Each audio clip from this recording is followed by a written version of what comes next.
কিছু ঘুমাতে দাও না। মা, নামাজ শেষ করে আবার ঘুমিও। এখন উঠো তোমরা দুজন, উঠে আগে নামাজটা পড়ে নাও, না হয় আলো ফুটলে আর ফজরের নামাজ আদায় করতে পারবে না। সালাত তোমার বন্ধু পরম শেষ বিচারের দিন।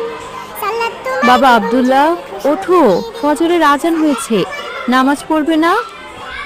ওহ, রোজ রোজ এই নামাজের জন্য ভোরবেলা ঘুমের ব্যাঘাত ঘটে। ভালোই লাগে না একদম আমার। নামাজ নিয়ে অসন্তুষ্ট হতে নেই বাবা, এতে আল্লাহ তাআলা তোমাদের উপর নারাজ হবেন। চট করে উঠে উঁচু করে নামাজ আদায় করে নাও। মায়ের এত ডাকাডাকিতে তারা বিরক্ত হয়ে নামাজ আদায় করতে উঠে পড়ে। নামাজ শেষে আব্দুল্লাহ ও আয়েশা তাদের রুমে গিয়ে বলে, দেখো আব্দুল্লাহ, এই ফজরের নামাজের জন্য রোজ রোজ আমাদের ঘুমের ব্যাঘাত ঘটে, আমার একটু ভালো লাগে না। একদম ঠিক বলেছ তুমি। দেখো, কাল থেকে আমাকে যতই ডাকুক, আমি একদম ঘুম থেকে উঠবো না, একদমই উঠবো না। আমিও না।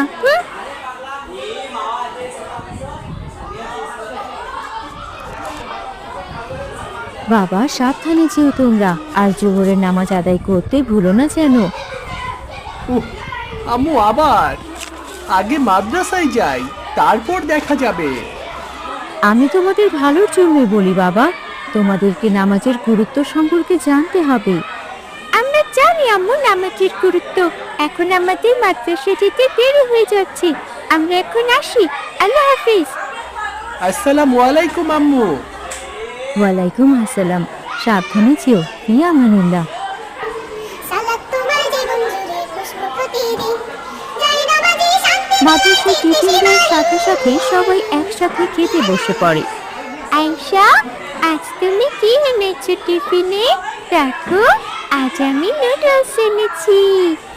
আজ আম্মু আমাকে আব্দুল্লাহকে কেক বানিয়ে দিয়েছি।